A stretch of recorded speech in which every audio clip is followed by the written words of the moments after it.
Order 16 summoning and attendance of a witness. आता आपण summons पाठवला होता, कोणाला पाठवला होता? डिफेंडंटला पाठवला होता, ठीक आहे की नाही. आता इथे म्हणताय विटनेसला पाठवायचा. मग आता विटनेसला बोलावून घ्यायची काय प्रोसिजर आहे, विटनेस नाही आला तर त्याचं काय करेल मग कोर्ट, हे सगळं दिलं आहे या ऑर्डर मध्ये.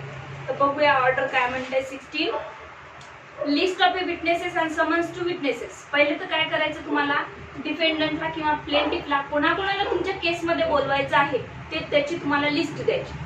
मी प्लेंटिफ आहे, मला सांगायचे मला 4 विटनेस माझ्या फेवर मध्ये बोलवायचे आहे. माझ्यासोबत जो सूट म्हणजे माझा जो सूट आहे, माझ्यासोबत जी घटना घडली ती 4 लोकांना माहिती आहे. 2 आय विटनेस आहे, 2 कडे मी डॉक्युमेंट तयार केले, तर असे काहीतरी 4 विटनेस मी घेऊन येते. तुम्हाला 4 विटनेसची लिस्ट द्यावी लागते.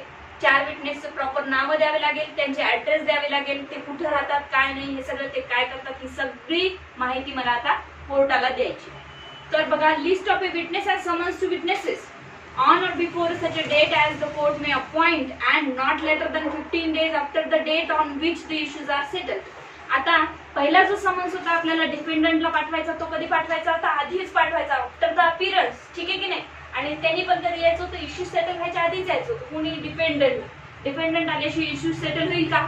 पण विटनेसची काय गरज आहे इश्यू सेटल करायला? नाही. तर मग इथे म्हणता इश्यू सेटल केल्यानंतर 15 दिवसाच्या आत तुम्ही लिस्ट द्यायची आहे विटनेसची. कळलं का? पहिले काय केलं आपण? काय इश्यू सेटल केले. कसे इश्यू सेटल केले? दोघंही आले, दोघांचं सांगितलं, इश्यू सेटल झाले.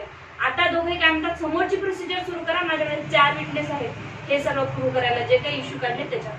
मग आता हे विटनेस येतील, इश्यू सेटल केल्या लगेच आपल्याला 15 दिवसाच्या आत डॉक्युमेंट लिस्ट द्यायचे, लिस्ट ऑफ डॉक्युमेंट द्यायचे आणि त्याच्यामध्ये जेवढे विटनेस बोलवायचे त्यांचे ऍड्रेस द्यायचे कोर्टाला. कळलं? 15 days after the date on which the issue are settled, the parties shall present in a court a list of a witness whom they propose to call either to give evidence.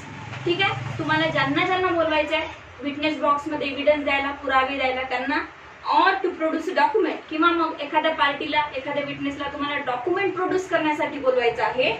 And obtain a summonses to such a persons for their attendance in a court. ठीक आहे, obtain a समन्सेस. मग आता summons obtain कोण करत आहे? तर प्लेंटिफला जर बोलवायचं असेल विटनेसला तर प्लेंटिफ ऑब्टेन करत आहे. मग काय करेल प्लेंटिफ? एक ऍप्लिकेशन करेल कोर्टाला की या लिस्ट ऑफ डॉक्युमेंट देईल आणि म्हणेल की या व्यक्तीला तुम्ही समन्स पाठवा.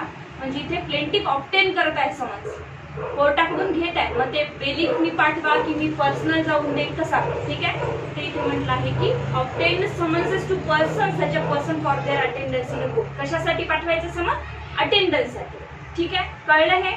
कशासाठी समन्स पाठवतो? एक ते येऊन विटनेसनी पुरावे सादर करावे, काय जे माहिती आहे त्याला सांगावं, किंवा कोणाकडे जर एखादं कागदपत्र असेल तर त्यालाही समन्स पाठवा की तू ते कागदपत्र घेऊन कोर्टात हजर राहा, माझ्याकडून विटनेस. इतकं कळलं? किती दिवसात सेटलमेंट झालं? 15 दिवसाच्या आत तुम्हाला सांगायचं आहे. Not later than the 15 days. A party desirous of obtaining any summons for the attendance of any person shall file in a court an application stating therein the purpose for which the witness is proposed to be summoned. जी party इच्छुक आहे बोलवायला कुणाला witness तिच्या बाजूनी, तिने काय करावं? एक ऍप्लिकेशन द्यावं कोर्टाला आणि सांगावं की मी कुठल्या पर्पजसाठी त्यांना बोलवत आहे. मी त्याला डॉक्युमेंटसाठी बोलत आहे की मी त्याला पुरावे सादर करण्यासाठी बोलत आहे. तो माझ्या अग्रीमेंटमध्ये आय विटनेस होता, टेस्टिंग विटनेस होता, किंवा जेव्हा घटना घडली तेव्हा आय विटनेस होता. जे काय आहे ते बोलवा. आता शेतांमध्ये भांडणं झाली दुऱ्याची, बाजूच्याला माहितीये काय भांडणं झाली, तो तिथेच होता. ठीक आहे की नाही? मग आता त्याला बोलवा. अशी विटनेसेस तुम्हाला बोलवायची. The court may, for reason to be recorded, permit a party to call whether by summoning to court or otherwise any witness other than those whose name appear in the list referred in sub-rule 1, if such a party shows sufficient cause for the omission to mention the name of such a witness in the said list. आता इथे काय म्हटलं आहे? Court may, for reason to be recorded. Court एक record करेल reason. Permit party to call. ठीक आहे, एखाद्या पार्टीला सांगेल की कॉल करा विटनेसला, whether by summoning to the court or otherwise. इथे काय म्हटलंय? जे कोणतीही पार्टी 15 दिवसाच्या आत जी लिस्ट दिली आहे ना त्याच्यामध्ये तुमचं एखाद्याचं नाव, विटनेस एखादा विसरून जाते किंवा त्याला नंतर माहिती होती की हा विटनेस आहे, काही रिझन असो, त्या लिस्ट मध्ये तुम्ही त्या विटनेसला नाही टाकू शकले जे 15 दिवसात दिली ती, तर मग काय करेल कोर्ट? अदरवाइज म्हणजेच कोर्ट सांगेल तुम्हाला त्याला, कोर्टाला एक रिझन द्यायचे सफिशियंट की मी का नाही त्या लिस्ट मध्ये त्याचं नाव टाकू शकलो, विसरलो की काय झालं. मग कोर्ट सफिशियंट कॉज पाहिल आणि नंतर परमिट करेल तुम्हाला की आता बोलवा म्हणून. मग म्हणताय if such a party shows sufficient cause for the omissions or to mention the name of such a witness in the said list.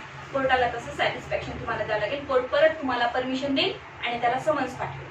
Subject to the provision of Rule 2, summonses referred to in this rule may be obtained by the parties on an application to the court in this behalf within 5 days of presenting the list of witnesses under sub-rule 1. आता इथे काय म्हटलेलं आहे, जेव्हाही कधी तुम्ही list of document दाखल करता, एवढे विटनेसला आम्हाला बोलवायचं, तिथून तुम्हाला कोर्ट 5 दिवसाच्या आत समन्स देणार आहे जर तुम्हाला बाय हँड पाठवायचं असेल तर, किंवा तिथून कोर्ट बिलीफ कडे 5 दिवसात समन्स देणार आहे की आता तू समन्स यांना पोस्टला कर घेऊन जा. ठीक आहे.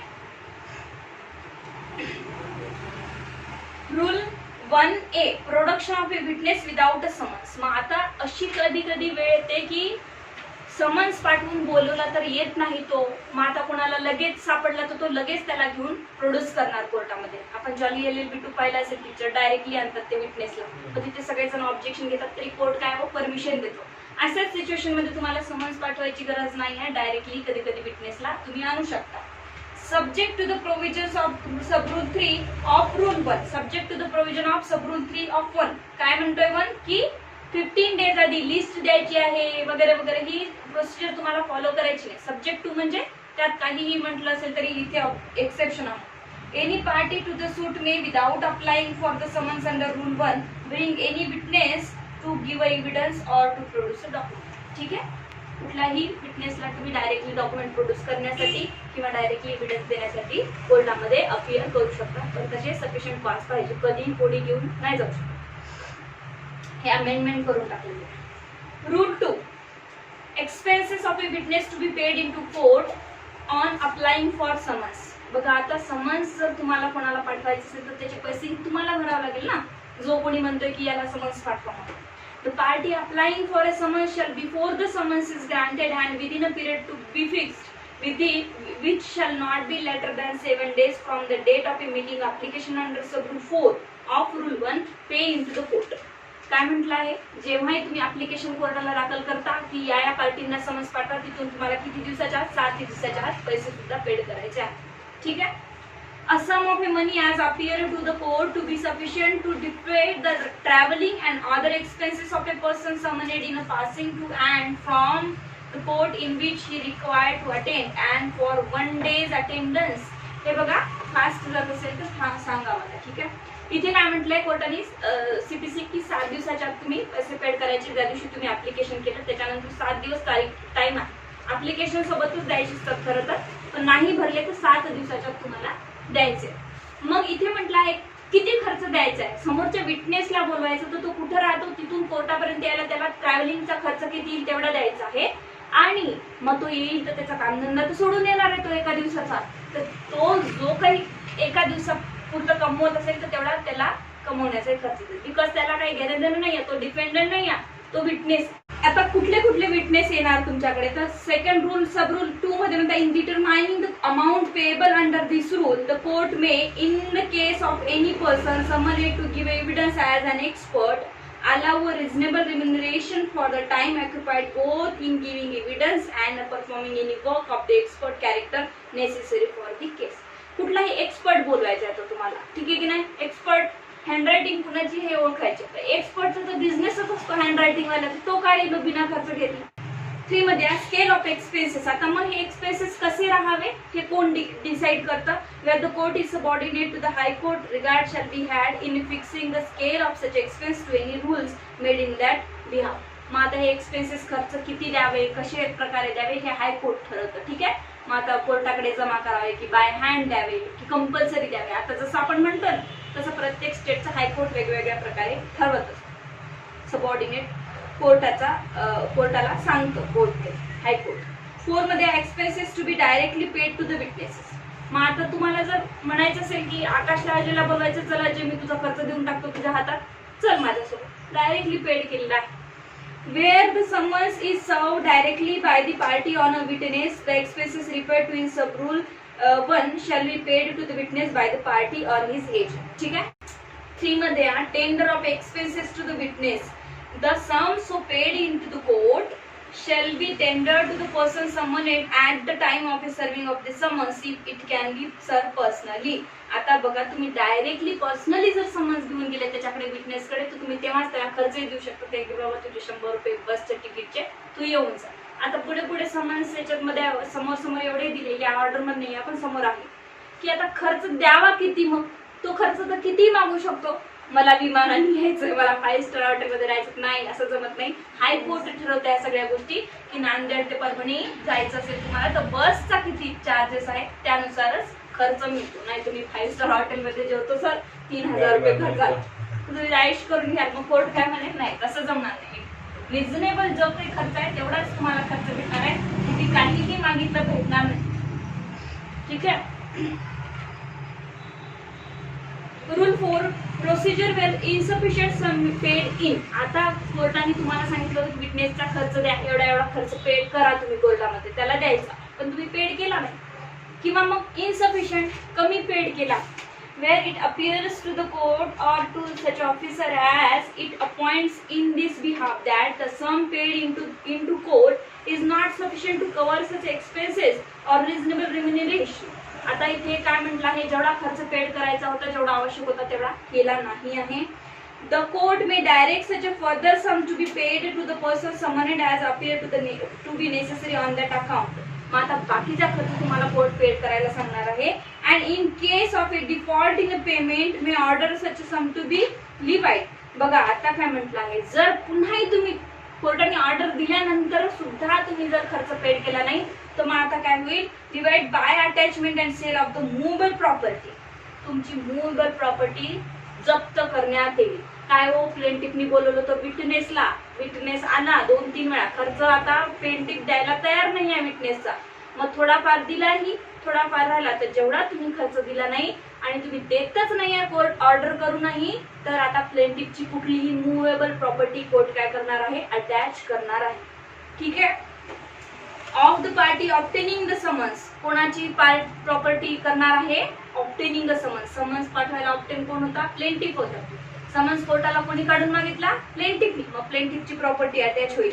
और हे ऑब्टेनिंग समन्स मध्ये भरपूर जण कन्फ्युज होतात. बरं, ऑब्टेनिंग समन्स मीन्स ऑब्टेन कोणी केला कोर्टाकडून, प्लेंटिफनी, बिकॉज प्लेंटिफला द्यायचा होता. Or the court may discharge the person summoned without requiring him to personally solve करतोय का, डिपेंडंट पण येतो. मी उदाहरण दिलं प्लेंटिफचं फक्त. कोणीही जो ऑब्टेन करतोय समन्स तो डिपेंडंट असो प्लेंटिफ असो, नॉट अ मॅटर. विटनेसला पर्सनली सर्व करण्यासाठी नाही, पर्सनली नाही, कुठल्याही प्रकारे ऑब्टेन करणं म्हणजे काय, कोर्टाला ऍप्लिकेशन करून तुम्ही समन्स मागवून घेताय, मग तो कोर्टाने सर्व करा म्हणून सांगताय तुम्ही किंवा पर्सनली सर्व करताय, कशाही प्रकारे. ऑब्टेन करणं म्हणजे काय, कोर्टाने एक ऍप्लिकेशन केलं, कोर्ट काय करणार, त्यावर काहीतरी ऑर्डर देणार, मग कोर्ट काय ऑर्डर देणार, समन्स. ठीक आहे की नाही, ही एक प्रकारची ऑर्डरच आहे ना कोर्टाची. समन विदाउट रिक्वायरिंग हिम, आता हे महत्वाचं आहे, हे लक्षात ठेवा. Or the court may discharge the person summoned without requiring him to give evidence, or may both order such a levy and discharge such a person as opposite. तर 2 सेंटेन्स म्हटले आहे. पहिला काय म्हणत आहे की तुम्ही पैसे पेड केले नाही तर तुमची प्रॉपर्टी कुठली, मूवेबल, नॉट इमूवेबल. लक्षात ठेवायचं. ठीक आहे. मूवेबल प्रॉपर्टी काय होणार आहे, तुमची अटॅच होणार आहे. पहिला पॉइंट. दुसरा पॉइंट काय म्हटलं इथे, जो कोणीही बिचारा विटनेस आलेला आहे त्याचे पैसे तुम्ही पेड केले नाही ना, तर त्याला कोर्ट काय म्हणणार आहे, विदाउट एव्हिडन्स दिल्याशिवाय विटनेस बॉक्स मध्ये उभंही करणार नाही त्याला. ठीक आहे की नाही, त्याला म्हणेल वापस जा, रिटर्न करून टाकेल त्याला, एव्हिडन्सच घेणार नाही त्याचं, कारण तो एव्हिडन्स कुणाच्या फेवर मध्ये देणार होता, तुमच्या, तुम्ही त्याचे पैसेच पेड केले नाही. कळलं. मग आता बघा, without requiring him to give evidence, court रिक्वायरच करणार नाही त्याला की येऊन एव्हिडन्स दे विटनेस बॉक्स मध्ये. और मे बोथही करू शकतो, order such levy and discharge such person as a पुढचे दोन्ही करू शकतो. अटॅचमेंटही करू शकतो तुमची मूवेबल प्रॉपर्टी आणि त्या विटनेसला रिटर्न पाठवू शकतो विदाउट गिव्हिंग एव्हिडन्स. हे 2 पॉइंट लक्षात ठेवायचे. पण जेव्हाही कधी कोणती प्रॉपर्टी ऑब्टेन करते, कोणती पार्टी ऑब्टेन करते समन्स, तर त्या पार्टीची मूवेबल प्रॉपर्टी अटॅच होते. ठीक आहे, ते असे पॉइंट्स लक्षात ठेवा. इमूवेबल नाही. आता सबरूल 2 मध्ये 4च्या expenses of a witness is detain more than 1 day. आता इथे काय म्हटलं आहे, expenses of a witness is detained more than 1 day म्हणजे काय, where it is necessary to detain the person summon for a longer period than 1 day. समजा एखादा witness आला आणि त्याला एका दिवसापेक्षा जास्त दिवस राहायचं काम पडलं, ठीक आहे की नाही, तर काय होईल, the court may from time to time order the party at whose instant he was summon to pay in to court such a sum as a sufficient. मग आता तेवढे त्याला राहायचं जर काम पडलं तर काय होईल, त्याला तुम्हाला त्याचा खर्च द्यावा लागेल. म्हणजे एका दिवसात झालं नाही आणि त्याला राहायचं काम पडलंय, ते कोर्ट म्हणेल उद्या कंटिन्यू होईल, आज 5 वाजले, आता उद्याचा खर्च कोणी द्यायचा आहे, त्यांनी द्यायचा. or defray the expenses of his detentions for such a further period and in default of such a deposit being made. आणि परत जो प्लेंटिफ असेल किंवा डिफेंडंट असेल काय करतो, डिफॉल्ट करतो आहे, may order such a sum to be divide by attachment of sale of immovable property of such a party or the court may discharge the person summoned without requiring him to give evidence or may both order such leave and discharge such a person as aforesaid. Same आहे, जर एखादा person येत असेल witness, त्याला अजून एक दिवस राहायचं काम पडत असेल, डिटेन करून ठेवलं म्हणजे त्याला तसंच तिथे दाबून ठेवायचं त्या विटनेसला, आणि जर नेक्स्ट दिवसचा खर्च अजून कोणावर लागतोय, मग आता त्या पार्टीवर लागतोय, ती पार्टी देत नसेल तर त्याला दुसऱ्या दिवसचं एव्हिडन्स कोर्ट त्याचं घेणार नाही आणि काय करेल, तुमची movable property attach. Okay. Rule 5, time, place and purpose of attendance to be specified in the summons. सोपं आहे, टाइम टाका समन्स मध्ये, प्लेस टाका आणि पर्पज टाका, कशासाठी बोलवत आहे विटनेसला. Every summons for the attendance of a person to give evidence or to produce a document shall specify the time. Specify करा time and place at which he is required to attend and also whether his attendance is required for the purpose of giving evidence or to produce a document or for the purposes and any particular document which is person summoned is called or the produced shall be described in the summons with reasonably accuracy. काय म्हटलं आहे की जेव्हा summons court पाठवतो तेव्हा त्याला काय करावं, पाठवावं की हा डॉक्युमेंट मला पाहिजे, तूच ये, तुला पर्सनली यायचं, व्हॉट एव्हर डिस्क्रिप्शन गरजेचं आहे त्याला येण्यासाठी त्याने ते यावं. नाही तर डॉक्युमेंट पाहिजे एवढंच लिहिलं, कुठलं कागद पाहिजे काही माहितीच नाही विटनेसला, तर तो घेऊन येऊ शकतो का नाही, तर स्पेसिफाय करावं. 6 मध्ये summons to produce a document. आता summons to produce document, specially आपण डॉक्युमेंट प्रोड्यूस करण्यासाठी समन्स पाठवतो. माझ्या आणि शिवानीमध्ये एक वाद आहे, पण त्याचं कागदपत्र माधवीकडे पडलंय. मी माधवीला कशासाठी पाठवेल summons to produce a document, म्हणजे कोर्ट पाठवेल, पण पाठवत कोण आहे, on the behalf of me, जे कोणी प्लेंटिफ डिपेंडंट असेल. Any person may summon to produce a document without being a summon to give evidence. Evidence द्यायची गरज नाही आहे, डॉक्युमेंट.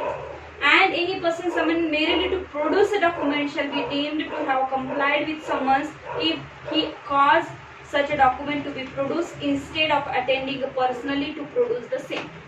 मग आता तो पर्सन जो आहे त्याच्याकडे राईट आहे, कुणाकडे ज्याच्याकडे कागदपत्र आहे त्याच्याकडे तो इन पर्सनही येऊ शकतो, पण त्याला वाटत असेल की माझा एजंट डॉक्युमेंट घेऊन गेला तरी चालेल, तर काय हो, डॉक्युमेंट स्वतः एजंटकडे पाठवू शकतो, किंवा मग कोर्टही असं मेन्शन करू शकतो की इन पर्सन या किंवा कोणीही आलं तरी चालेल कागदपत्र.